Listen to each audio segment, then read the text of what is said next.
Good afternoon, ladies and gentlemen. Good afternoon, ladies and gentlemen. I'd like to respectfully welcome you all, and I'd like to especially welcome His Excellency JD Vance, Vice President of the 50th Vice President of the United States of America, at this press conference on the occasion of his visit to Hungary. I'd like to welcome Prime Minister Viktor Orbán, Hungarian and American delegation members. I'd like to ask Prime Minister Viktor Orbán to deliver his statements. Good afternoon, ladies and gentlemen. If you'll allow me, I'm going to speak in my mother tongue, Hungarian.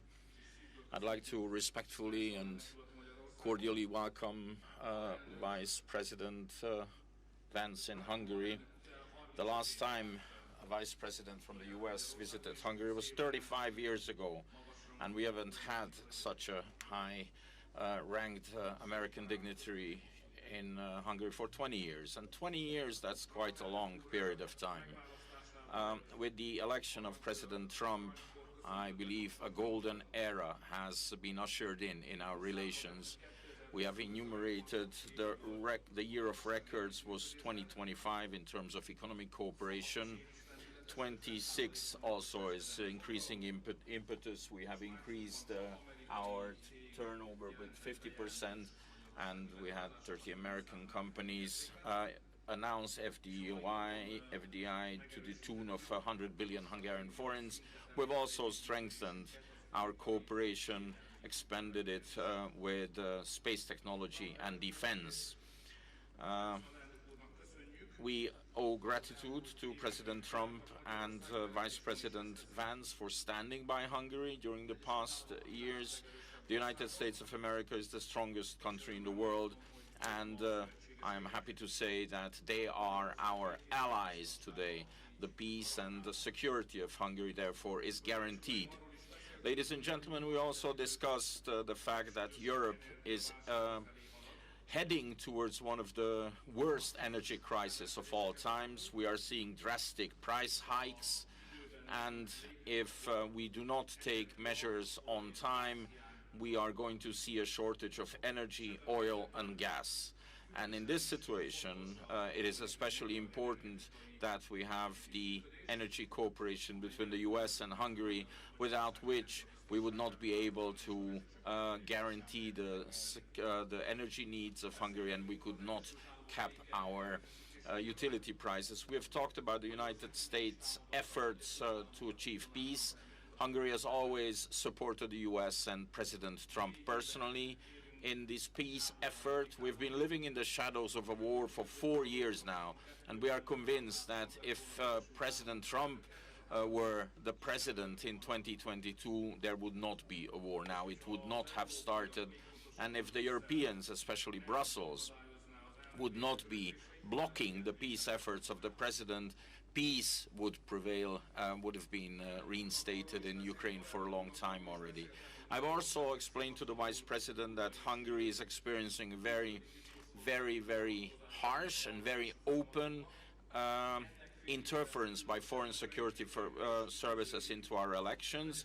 This is why we especially welcome the decisions of the President of the United States of America, with which he has closed the financial taps that supported interference into the elections of other countries. I've been waiting for a long time for this meeting, and I'm very grateful that we met today. I am grateful that we were able to discuss with the Vice President the pressing issues, the great issues of Western civilization. I am not sharing any secret when I say that there is a continuous discussion between us, an exchange of experiences related to government work, especially in 4 areas. 1, migration. Number 2, gender ideology. Number 3, family policy. And number 4, global security.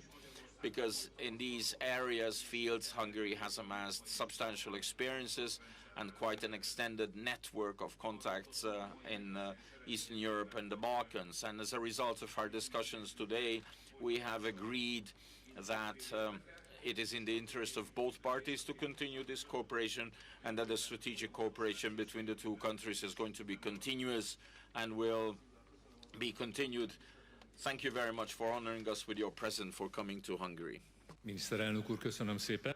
Prime Minister, thank you very much. And now I ask JD Vance to deliver his statement. Well, thank you, Prime Minister, first of all, and thanks to the people of Hungary for welcoming me. This is a beautiful city, a city that I've been to once before on a personal trip probably 5 or 6 years ago. And I remember the first time that I came to this beautiful country, my wife was about 20 weeks pregnant with our second child. And now we've come back to Budapest, and my wife is 20 weeks pregnant with our fourth child. So there's an interesting way in which our trips to Hungary have rhymed. I also want to thank the President of the United States, who of course is a dear friend of Prime Minister Orban and a very strident supporter of Prime Minister Orban, because together the President of the United States and the Prime Minister of Hungary have been able to do amazing things. And we're here because we want to celebrate those amazing things. We want to build upon those amazing things. And of course, I want to help as much as I possibly can the Prime Minister as he faces this election season, which I believe is happening in just about a week, the election to elect the next Prime Minister of Hungary. Now, I don't expect, of course, the people of Hungary to listen to the Vice President of the United States. That's not primarily why I'm here. But I did want to send a signal to everybody, particularly the bureaucrats in Brussels who have done everything that they can to hold down the people of Hungary because they don't like the leader who has actually stood up for the people of Hungary. And I think it's important to say that. There are so many things that we could point to. There are so many economic pieces of cooperation, so much investment that's come into Hungary. Viktor Orban has been the single most profound leader in Europe on the question of energy security and independence. It is funny to watch prime ministers and leaders in some of the Western European capitals talk about the energy crisis when, frankly, they should have been following the policies of Viktor Orban in Hungary. And if they had, the energy crisis that they're experiencing would be a lot less bad, because what's going on in Hungary right now is that while, yes, energy prices are elevated, they are far less elevated here than they are almost anywhere else in Europe. And that's because of the leadership of the man who's standing next to me. And I think that leadership can provide a model to the continent. We want Europe to be successful. We want European families to be able to afford to heat their homes and to build great things. We want Europe to be energy independent and even energy dominant, but it's not going to be energy secure if it continues to follow the failed policies of the past. And so I think Viktor has been a great example in charting a course that could lead to a better, more prosperous, and more energy secure Europe. There's a lot of other cooperation in technology and artificial intelligence and manufacturing. There are so many ways in which the United States and Hungary have been great economic partners, and that partnership has really accelerated over the past couple of years under President Trump's leadership. But ladies and gentlemen, I'm not here primarily, Viktor, because of the economic cooperation between our countries. I'm here because of the moral cooperation between our two countries, because what the United States and Hungary together represent under Viktor's leadership and under President Trump's leadership is the defense of Western civilization, the defense of the idea that children should be able to go to school and get educated and not indoctrinated, the defense of the idea that European and American families should be able to transport themselves and be able to afford to heat and cool their homes, the defense of the idea that we are founded on a certain Christian civilization and Christian values that animate everything from freedom of speech to rule of law to respect for minority rights and protection of the vulnerable. There is so much that unites the United States and Hungary, and unfortunately, there have been too few people who have been willing to stand up for the values of Western civilization. Viktor Orban is the rare exception that has unfortunately proved the rule. That's one of the reasons why I'm here. I'm here because Viktor is a statesman.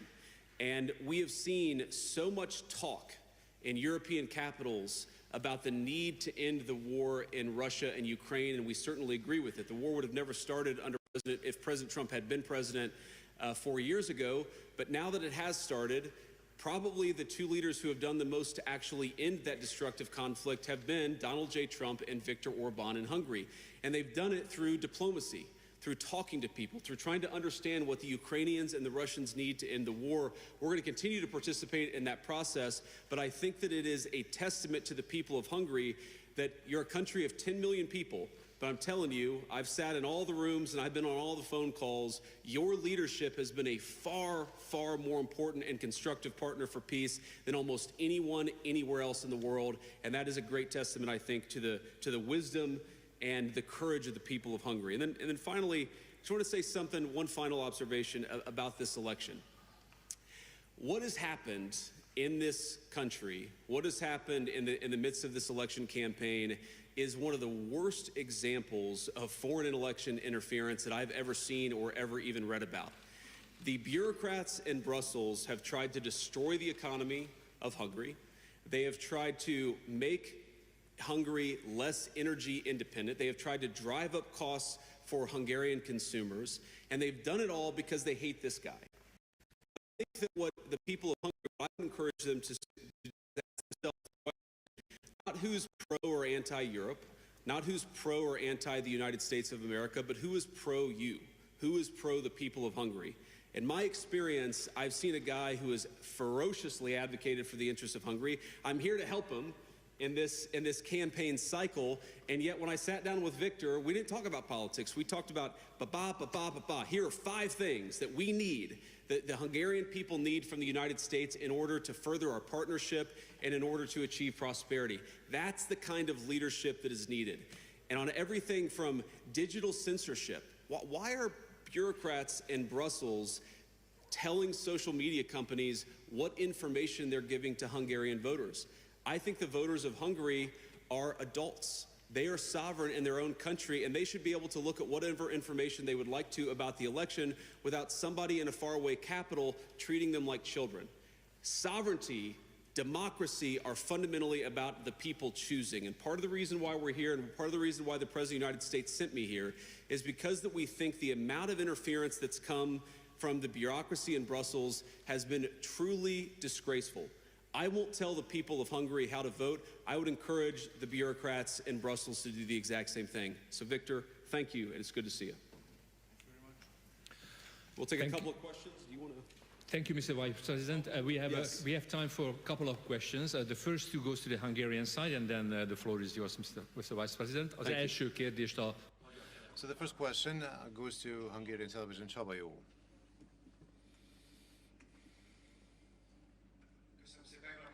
Thank you very much, and good afternoon. I would not like to stand up because of the cameras. Thank you. I have 2 questions. One is to Mr. Prime Minister, and the other one is to Mr. Vice President. From the Prime Minister, I would like to ask if they touched upon the possibilities of ending the Russian-Ukrainian war during the negotiations. And from the Vice President, I would like to ask you to comment on the threat of President Zelensky towards Hungary and personally towards Viktor Orbán. Thank you.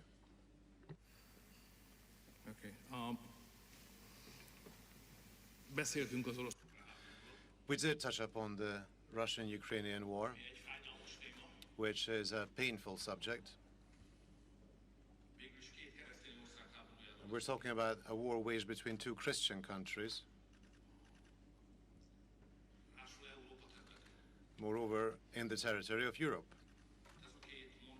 So these 2 sentences actually set out how serious this war is. And I have always really looked up on the President of the United States. I'm talking about the current President, obviously, that from the first moment onward, he regarded these 2 dimensions as most important.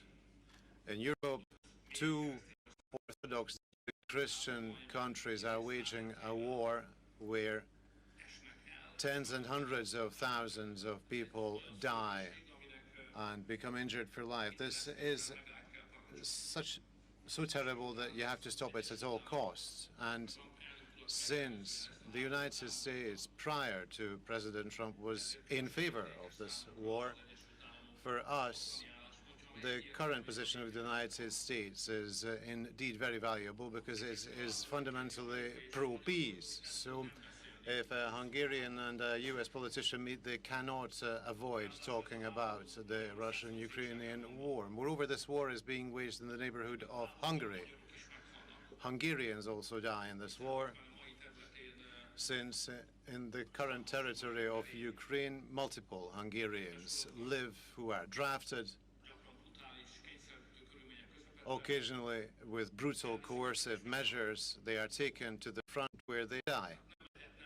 So you cannot avoid talking about the Russian-Ukrainian war during, especially so because previously the President of the United States had initiated a peace summit between the US and Russia, and he recommended as a venue for these talks Budapest, the capital of Hungary, which is the perhaps only possible venue in Europe. And Hungary agreed to that.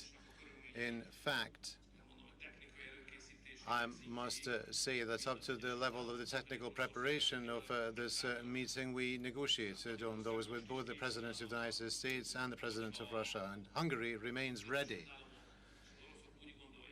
So that if the US and Russia believe that a peace summit is required between the two of them, then Budapest will be happy to provide itself as a venue for that meeting.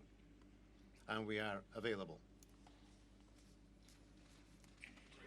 And that's all I can say to you. Thank you for your willingness to host. And just to answer your question, so I'm not aware of President Zelensky threatening Viktor Orban. I know that there have been a lot of people who have threatened Viktor and have frankly not just threatened the people of Hungary, but have actually tried to exact costs on the people of Hungary because their leadership has been one of the few that's been wise and smart about the conflict between Russia and Ukraine. Now look, you don't have to defend the morality of the war. I think Viktor has. I certainly have. The President of the United States has condemned the invasion. We don't like the war. We want it to stop. That's not the question.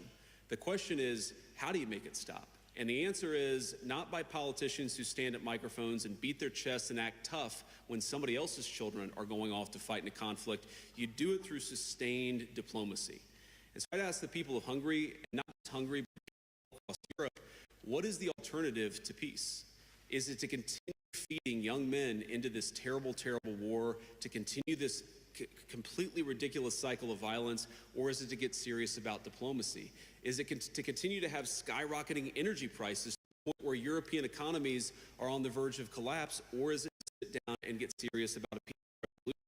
The reason the President is dedicated about this is not because it affects us as people of Europe. We're much more insulated, as all of you know, what's going on in Russia and Ukraine than most countries anywhere else in the world. The President has asked us to work so diligently on it because he knows that it's bad. It's bad for commerce, it's bad for morality, it's bad for human life. We need to actually engage in some real diplomacy. Viktor has been better at anybody at helping us understand what is the Ukrainians need and what is it the Russians need in order to achieve peace. We're going to keep on working on that process.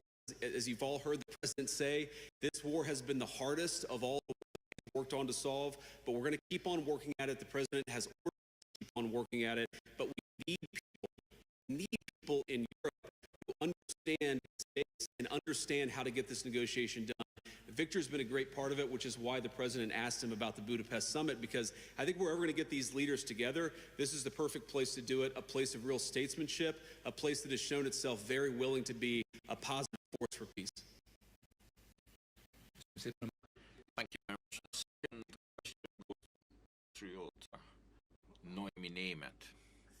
Thank you very much. Good afternoon to you. I have one question to each of the participants. Mr. Orban, you have mentioned the serious energy crisis that we are facing. The ships that have been able to pass the Strait of Hormuz are just reaching Europe. Now that there is no oil coming from Russia or from Middle East, what do you think will happen with Europe, with Hungary, and what can the Hungarian-American Energy Corporation mean for Hungary?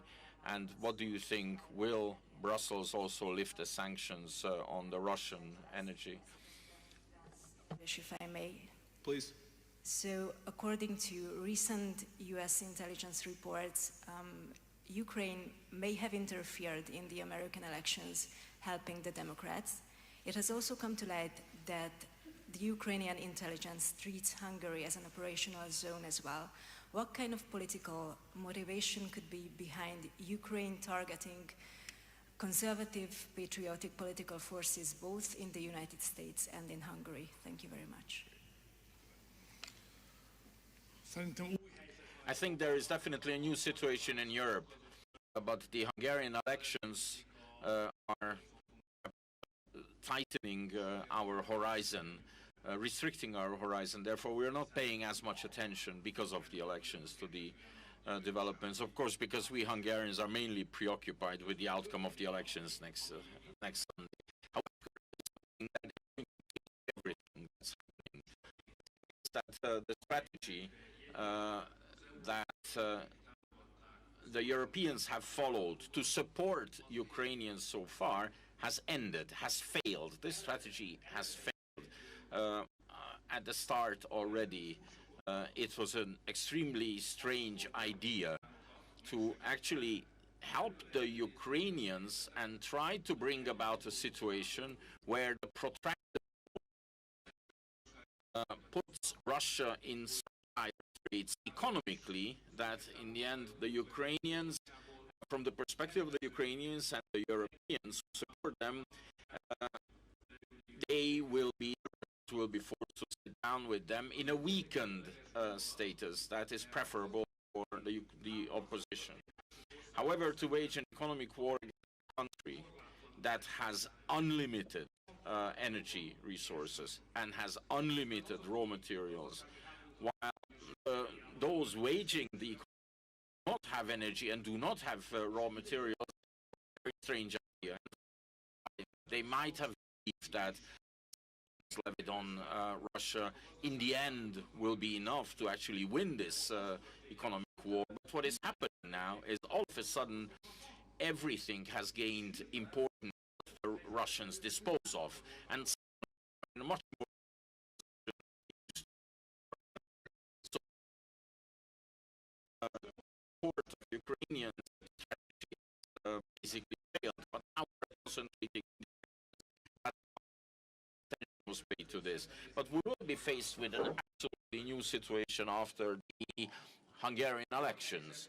The Hungarian situation is difficult. I do not want to make a secret of it, because it was first at the end of 2022 that the Ukrainians blockaded the gas that was from Russia to Hungary, and to fend that off with the Turks team.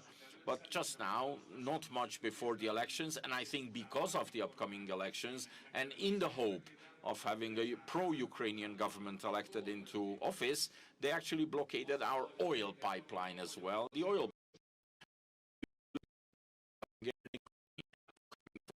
main supply route coming from Russia. Consequently, Hungary has had to tap into her reserves. There's two things we are doing. On the one hand, they have closed us off from oil. We have to supply the Hungarian economy, Hungarian consumers with fuel and with energy, and we have to force the reopen the pipeline. And we have a plan to do that. We are actually executing that step by step. And at the end of this, I am convinced, after the national forces win the election here in Hungary, there will be no option left for the Ukrainians than to lift this blockade, to reopen the pipeline, and Hungary can just go back to normal operation. These are my, well, I wouldn't say hope, these are my plans. This is there are elements within the intelligence service, American elections, on Hungarian elections. This is part of the cost of doing business within some elements of the system. I try to remind myself that Ukraine, like the United States, is a very complicated place. There are good people and there are bad people. There are people that try to, there are people that just say, you know what, and that's what we support. For example, there were people in the system who were campaigning with Democrats literally in the weeks before President Trump won.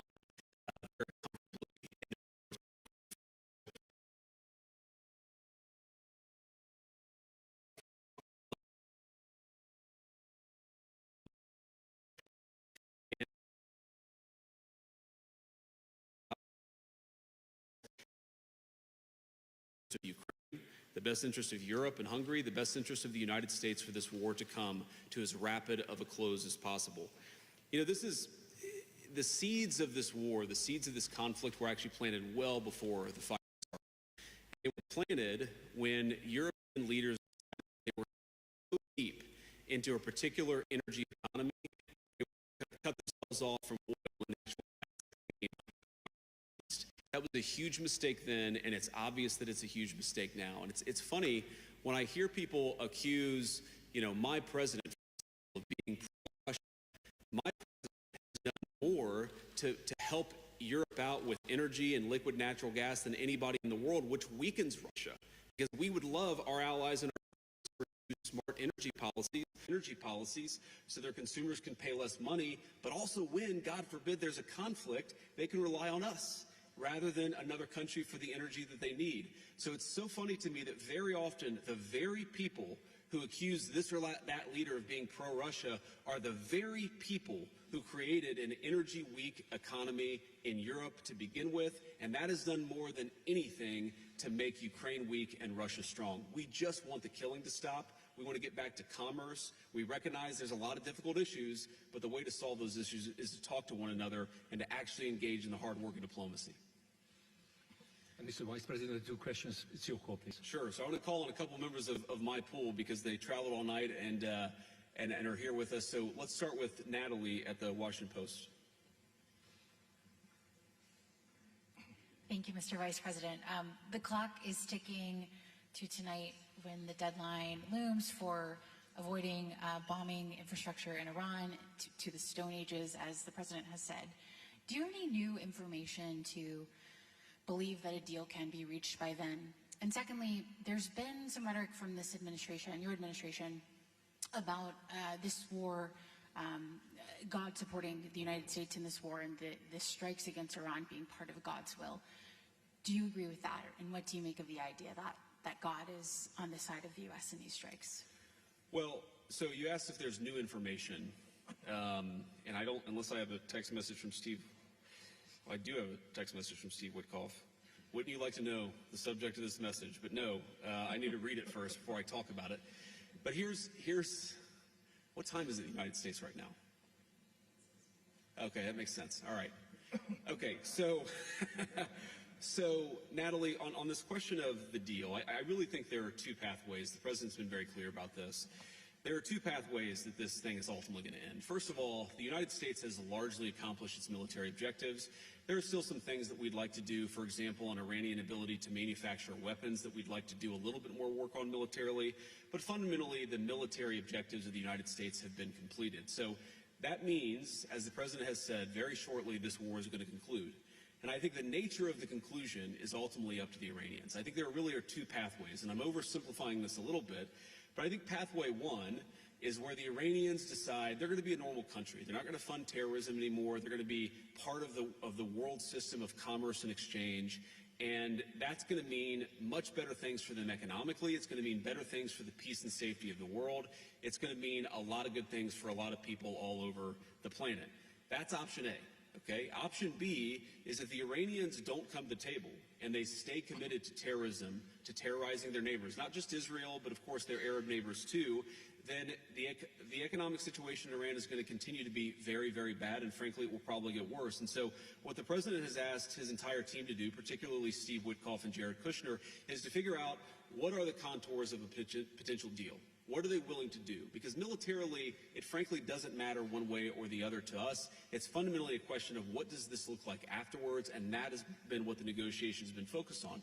And the President's also been very clear that while the Iranians are trying to exact as much economic cost through the Straits of Hormuz, the United States has the ability to extract much greater economic costs on Iran than Iran has on an ability to extract costs on us or on our friends in the world. So I hope that they're smart. The President has set a deadline for about 12 hours from now in the United States. We're going to find out, but there's going to be a lot of negotiation between now and then, and I'm hopeful that it gets to a good resolution.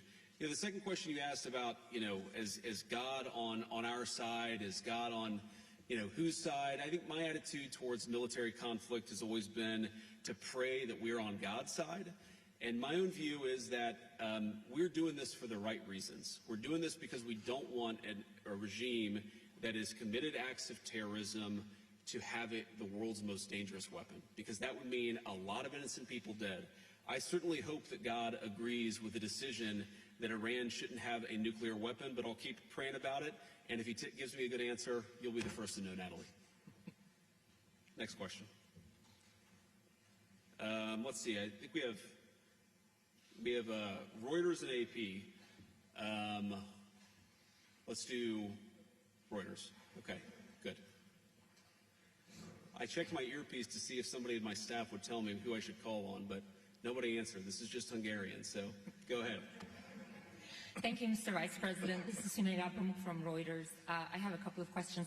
I do think you have to read that text because we have reporting that the United States is striking some targets in Karg Island. You did say that the military objectives of this war have been achieved.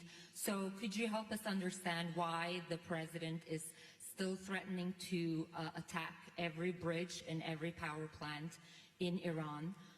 You also said that this will wrap up soon, but yesterday in his press conference, when he was asked about a timeline, he did not give a specific timeline, and he had said 4 to 6 weeks, and we're now in week 6.